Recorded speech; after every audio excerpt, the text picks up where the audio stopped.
أعوذ بالله من الشيطان الرجيم.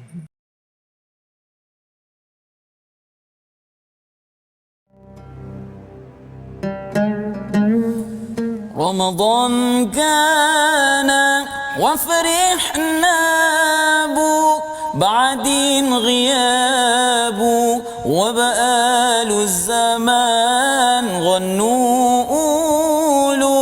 شهري بطول غنوا أهلا رمضان رمضان جانا. Assalamualaikum warahmatullahi wabarakatuh. Alhamdulillahirabbil alamin wassalatu wassalamu ala asyrafil anbiya'i wal mursalin sayyidina Muhammadin wa ala alihi wa ashabihi ajmain. Amma ba'd. Apa khabar tuan-tuan puan-puan yang berada di rumah sekalian? Mudah-mudahan tuan-tuan puan-puan semua berada dalam keadaan yang sihat sejahtera dalam bulan yang mulia ini, iaitu bulan Ramadan. Bulan di mana dinanti-nantikan, bulan yang ditunggu-tunggu oleh umat Islam. Bahkan bulan yang Sayyidatina Aisyah mengatakan bahawa Rasulullah paling banyak menfokuskan ibadah beliau adalah dalam bulan Ramadan. Dalam sebuah hadis, Sayyidatina Aisyah menceritakan, dia katakan Nabi sallallahu alaihi wasallam wala a'lamu anna Nabi sallallahu alaihi wasallam qama lailatan kamilatan ghaira Ramadan. Sayyidatina Aisyah kata, aku tak tahu dalam mana-mana bulan Rasulullah bangun satu malam dengan penuh mendirikan qiyamul lail melainkan dalam bulan Ramadan.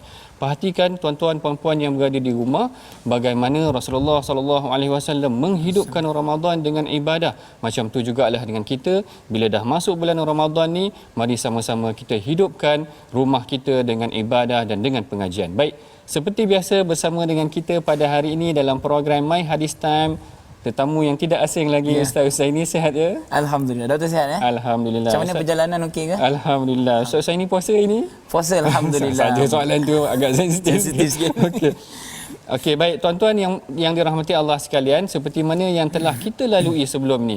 Kalau sebelum ni kita dah bincang tentang hadis Ramadan, sebelum daripada hadis Ramadan, kalau tuan-tuan masih ingat, kita pernah membicarakan tentang bagaimana Rasulullah disihir. Kemudian kita pernah tengok bagaimana Yahudi membenci Rasulullah. Kemudian kita juga pernah tengok bagaimana Yahudi juga memusuhi Jibril, iaitu pihak yang mengutuskan wahyu kepada Rasulullah. Maka pada hari ini kita akan baca satu ayat yang berkaitan dengan peristiwa-peristiwa ataupun insiden, episod yang berlaku dalam suratul Baqarah ini. Sebelum kita bincangkan mengenai hadis yang berkaitan, mari kita dengarkan dahulu bacaan daripada Ustaz Husaini berkenaan dengan ayat yang akan kita bincangkan hari ini, insya-Allah. Baik, insya-Allah tuan-tuan dan puan-puan yang dirahmati Allah, apa khabar semua? Harap semua sihat dan semangat menyambut bulan Ramadan. Hari ini kita tengok suratul Baqarah bermula daripada ayat yang ke-110. Sama-sama kita ambil iktibar daripada ayat yang akan dibacakan sekejap lagi, insya-Allah.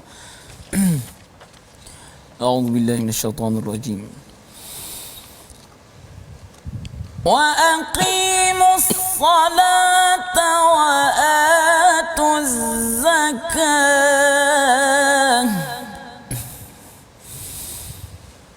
وَمَا تُقَدِّمُوا لِأَنفُسِكُم مِّنْ خَيْرٍ تَجِدُوهُ عِندَ اللَّهِ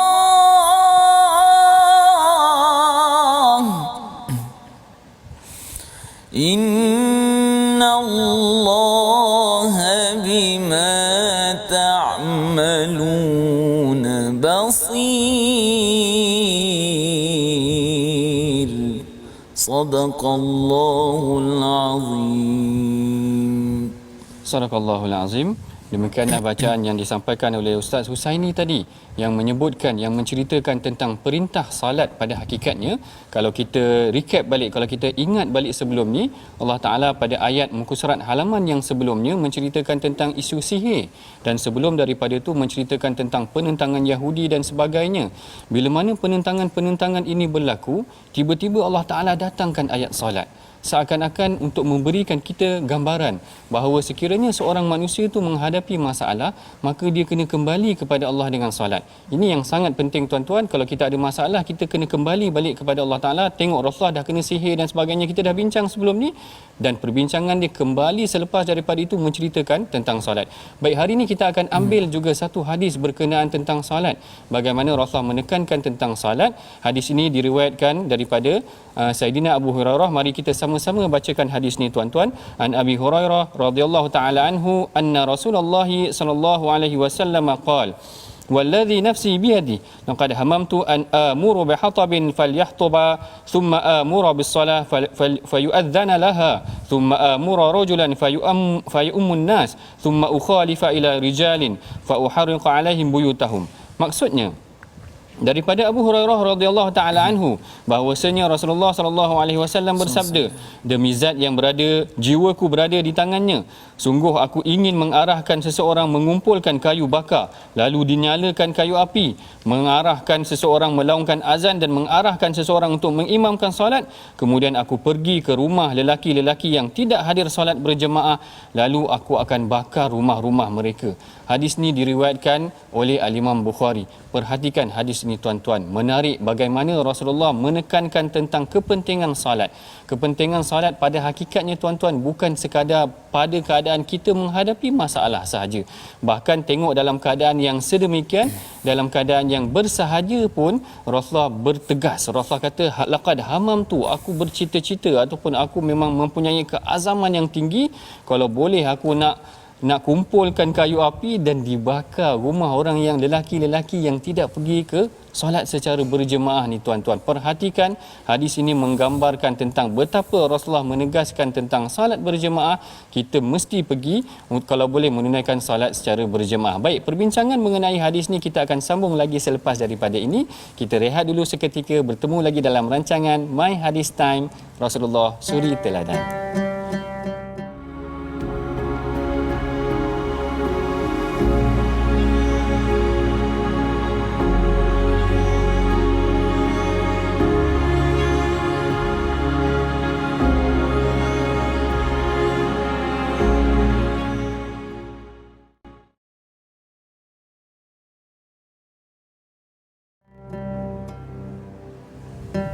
Alhamdulillah, bertemu kita lagi dalam rancangan My Hadis Time Rasulullah Suri Teladan. Baik, tadi kita dah membincangkan mengenai bagaimana Rasul bertegas untuk memastikan setiap lelaki Muslim ni mesti salat berjemaah. Tapi sebelum kita masuk secara mendalam mengenai tentang hadis ni, mari kita sama perhatikan dahulu siapakah perawi ataupun sahabat yang menyampaikan hadis ini kepada orang lain ataupun perawi yang lain. Baik, kalau Ustaz Husaini perasan tadi sebenarnya perawi tadi siapa nama dia? Perawi ni dah banyak kali sebenarnya kita dah mention dalam episod-episod kita yang sebelum ni, iaitu Abu Hurairah radhiyallahu anhu merupakan seorang sahabat yang paling banyak meriwayatkan hadis dan merupakan seorang animal lover. Dia suka kucing. Okey. Dia itulah dia Abu Hurairah, serba sedikitlah. Baik. Baik, terima kasih Ustaz Husaini Betul apa yang diungkapkan tu tadi, bahawa Saidina Abu Hurairah ni kita dah ulang banyak kali, tapi kita pertegaskan lagi ataupun kita percambahkan lagi perincian mengenainya. Mari kita sama-sama perhatikan siapakah perawi kita pada hari ini. Beliau adalah Saidina Abu Hurairah radhiyallahu taala anhu. Beliau adalah di kalangan ahli suffah yang tinggal di Masjid Nabawi. Rasulullah sallallahu alaihi wasallam pernah menukar namanya kerana ada unsur-unsur syirik pada asal namanya, nanti kita bincangkan selepas ni. Dan beliau adalah sahabat yang sangat menyukai kucing. Macam Ustaz Husaini cakap tadi, animal lover. Doktor kucing kat rumah? Saya tak boleh, sensitif. Okey. Yang ni berkenaan tentang poin pertama, siapakah dia Abu Hurairah? Dia adalah kalangan ahli suffah. Ahli suffah ni maksudnya adalah para sahabat yang datang daripada luar Madinah. Dia memeluk Islam, dia nak berjuang dengan Islam, tapi mereka tidak mempunyai harta, lalu mereka tinggal di Masjid Nabi, di serambi Masjid Nabi. Suffah ni maksudnya kawasan serambi Masjid Nabi. Mereka tinggal di sekeliling ataupun di sekitar Masjid Nabi ni tadi. Dan Abu Hurairah adalah salah seorang daripadanya. Dia datang daripada Yaman dan dia tinggal di Masjid Nabi, sehinggalah dia berkahwin dan memiliki keluarga di Madinah. Kemudian Rasulullah mengubah namanya. Asal namanya Ustaz Husaini sebenarnya nama dia Abdul Syams, hamba kepada Syams, mata Matahari. Matahari. Okey. Syams. Syams, matahari. Ya. Maksudnya Abdul Syams ni hamba kepada matahari. Kalau dulu ada elemen macam syirik lah. Maksudnya takkan kita panggil seorang lelaki tu hamba kepada matahari, maknanya seakan-akan dia adalah hamba kepada makhluk Allah yang lain. Jadi seakan ada unsur syirik, maka Allah Taala mengubah namanya kepada Abdul Rahman bin Sakhar. Nama asalnya sebenarnya Abdul Rahman bin Sakhar. Dan yang ketiganya, dia menyukai kucing. Yang ini juga kerana Rasulullah sendiri yang panggil dia Abu Hir. Yang Hurairah tu kucing kecil, Hir tu sebenarnya kucing. Ada panggilan dia yang dinamakan ataupun dipanggil oleh Rasulullah. Iaitu mengenai perawi kita pada hari ini. Dan kita masuk seterusnya kepada topik perbincangan kita, iaitu tentang solat berjemaah. Kalau kita perhatikan tuan-tuan, bagaimana macam yang kita bincangkan sebelum ni, ayat-ayat sebelum ni semua banyak cerita tentang Yahudi, Nasrani, Bani Israel dan sebagainya, memusuhi Islam dan sebagainya. Tiba-tiba Allah Ta'ala datangkan ayat tentang salat. Jadi seakan-akan Allah Ta'ala nak menceritakan kepada kita, andai kita dibenci orang, andai kita dimusuhi oleh seseorang, andai kita dikecam sehingga disihir sekalipun, maka kembali kepada Allah dengan salat. Yang inilah yang diajarkan oleh Rasulullah SAW. Bahkan yang inilah yang diajar oleh sahabat. Ada seorang sahabat ni, dia pernah menyertai perang Badar. Perkara ni direkodkan oleh Al-Imam Abdul Razak di dalam musannafnya. Dia ceritakan apa ya Ustaz Husaini, dia kata satu hari dia jumpa anak dia. Anak dia balik daripada rumah, dia tanya kepada anak dia, adraktas salah ma'ana. Dia tanya kepada anaknya, kau sempat tak salat dengan kami tadi secara berjemaah? Lalu anak dia kata, naam, aku sempat. Tetapi kemudian ayah dia kata, adrakta rak'atal ula ataupun takbiratal ula. Apakah engkau sempat untuk mendirikan solat dengan takbir yang pertama? Lalu anak dia kata, tak sempat. Maknanya masbuk, lewat sikit. Lalu dia pun kata, sesungguhnya engkau telah terlepas satu perkara yang lebih besar daripada seluruh isi dunia dan sebagainya. Perhatikan ya, macam mana ni Ustaz ini, ayah dia didik anak dia supaya mendirikan solat secara berjemaah. Tak sempat takbiratul ula, tak sempat takbir yang pertama pun ayah dia dah tak suka dah, ataupun ayah dia kata kenapa engkau tak sempat. Yang ni yang sepatutnya kita tekankan juga kepada anak-anak kita. Kalau biasa anak kita balik rumah, kadang-kadang mak ayah mungkin akan tanya, kerja rumah dah siap, tak salah pun tanya soalan tu. Tapi maknanya bagus kalau sekiranya kita boleh biasakan juga dengan tanya dah solat ke belum. Mudah-mudahan dia sering ingat bahawa itulah apa perkara yang ayah dia selalu tanya, engkau dah solat tak? Engkau dah solat tak? Engkau dah solat dah? Sehingga terbenam dalam kepala dia bahawa nak jumpa ayah aku mesti dah solat. Bahkan aku mesti dah solat secara berjemaah.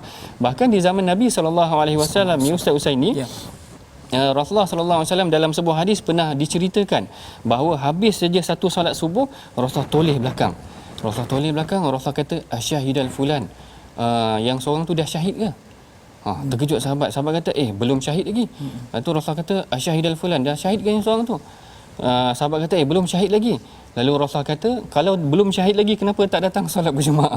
Maknanya tak ada penghalang sepatutnya daripada seseorang tu untuk mendirikan solat berjemaah sehinggalah dia syahid, sehinggalah dia mati. Sehingga kan perkara tu ditanya oleh Rasulullah, maknanya Rasulullah follow up kita.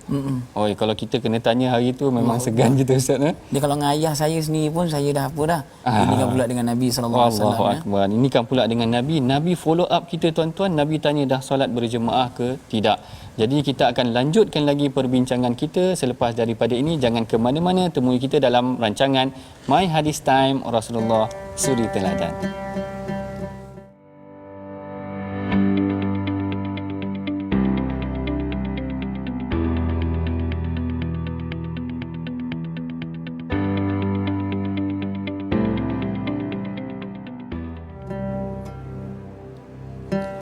Alhamdulillah, bertemu kita sekali lagi dalam rancangan My Hadis Time Rasulullah Suri Teladan.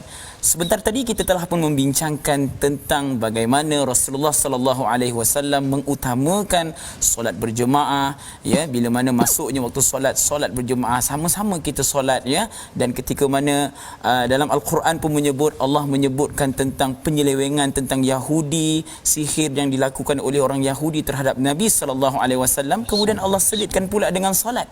Dan kali ini pula kita nak masuk sedikit tajuk yang agak orang kata isu semasa sikitlah, ya. Bagaimana ketika mana musim pandemik COVID-19 dahulu, awal-awal masa tu masjid telah pun ditutup dan ini menyebabkan ramai orang kata bising dah juga dia. Ini soalan yang sensitif ni juga. Tapi mungkin Dr. Sanusi boleh menerangkan bagaimana adakah pada zaman Nabi dahulu ketika mana berlakunya penyakit ataupun wabak yang besar tu, adakah itulah solat tu dibolehkan ataupun tidak, bagaimana? Okey, baik. Yang ni sebenarnya satu soalan yang memang biasa ditanya. Iaitu pada awal-awal Covid dulu, kalau tuan-tuan puan-puan perasan, yang mana sebahagian besar daripada masjid, bukan sebahagian besar, maknanya semua masjid dalam negara ni ditutup. Dan dia bukan dilakukan di Malaysia sahaja, bahkan di seluruh dunia ustaz-ustaz ini. Saya ingat dekat Mesir tu ada macam satu demonstrasi depan masjid, orang solat juga. Walaupun masjid dikunci, kerana pada mereka dia kata solat jemaah ni perkara yang wajib, kita kena solat juga macam mana pandemik pun yang berlaku.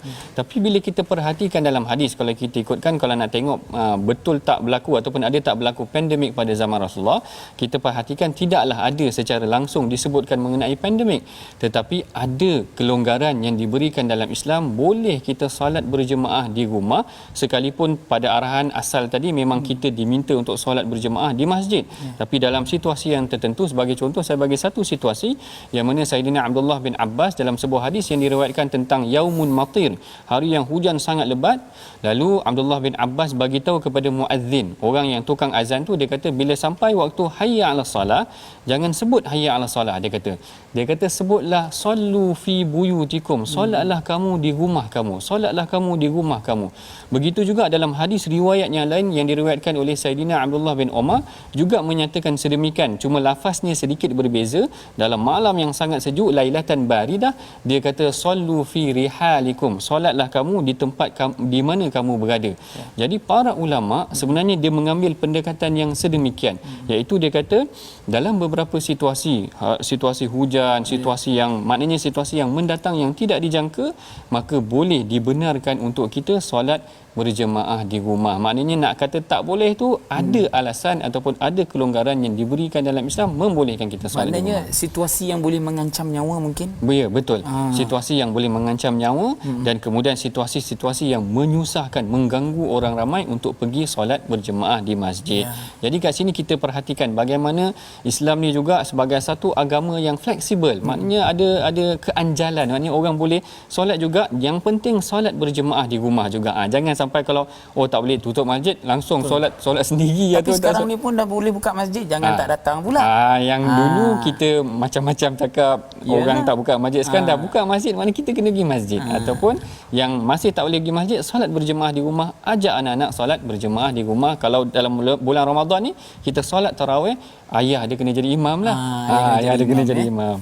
Baik, kita telah hampir sampai ke penghujung rancangan. Sebelum tu mari kita sama-sama bacakan pengajaran dan resolusi yang kita belajar daripada hadis yang kita bacakan pada hari ini. Mari sama-sama tuan-tuan kita perhatikan. Yang pertama, sekiranya berlaku sesuatu perkara ujian, maka Rasulullah akan segera mendirikan salat. Yang keduanya, salat berperanan sebagai membina hubungan dengan Allah Subhanahu Wa Taala, manakala zakat adalah penjagaan hubungan di antara manusia. Dan yang ketiganya, salat berjemaah dalam membina sebuah komuniti yang sejahtera. Solat berjemaah berperanan membina sebuah komuniti yang sejahtera. Baik, ini pengajaran, ini resolusi yang kita belajar pada hari ini. Kita mesti tekankan dalam keluarga kita kena solat berjemaah, sama ada boleh di luar, kalau di dalam rumah, di dalam rumah kita solat berjemaah. Jadi sebelum kita akhiri dengan bacaan doa, kita sama-sama, saya seru kepada tuan-tuan sama-sama menyumbang ke arah tabung gerakan Quran bagi menghidupkan program-program pengajian kita terhadap Quran dan hadis.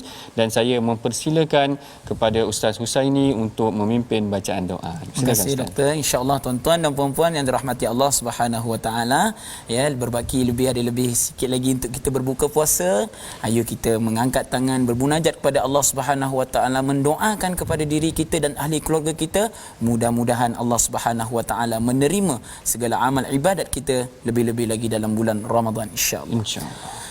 بسم الله الرحمن الرحيم الحمد لله رب العالمين والصلاة والسلام على أشرف الأنبياء والمرسلين وعلى آله وصحبه أجمعين.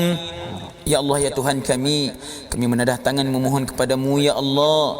Jadikanlah hati-hati kami ini ya Allah tenang dengan ayat-ayat-Mu ya Allah. Ya Allah, ya Tuhan kami dalam bulan Ramadan ini ya Allah, kuatkanlah hati kami, keimanan kami ini untuk menambahkan segala amal ibadat kami serta ahli keluarga kami ya Allah. Jadikanlah Ramadan kali ini Ramadan yang terbaik buat kami ya Allah. Ya Allah, ya Tuhan kami, Engkau jadikanlah diri kami ini ya Allah hamba-Mu yang bersyukur ya Allah di atas segala nikmat dan pemberian yang tidak terhitung oleh-Mu kepada kami ya Allah. Ya Allah, ya Tuhan kami memohon kepadamu ya Allah, jadikanlah lidah kami ini basah dengan membaca kalam-Mu ya Allah. Lebih-lebih lagi dalam bulan yang Engkau berkati, bulan Ramadan al-Mubarak ini ya Allah. Sesungguhnya Engkau Maha Pengasih lagi Maha Penyayang. ربنا آتنا في الدنيا حسنة وفي الآخرة حسنة وقنا عذاب النار وصلى الله على سيدنا محمد وعلى آله وصحبه وسلم والحمد لله رب العالمين.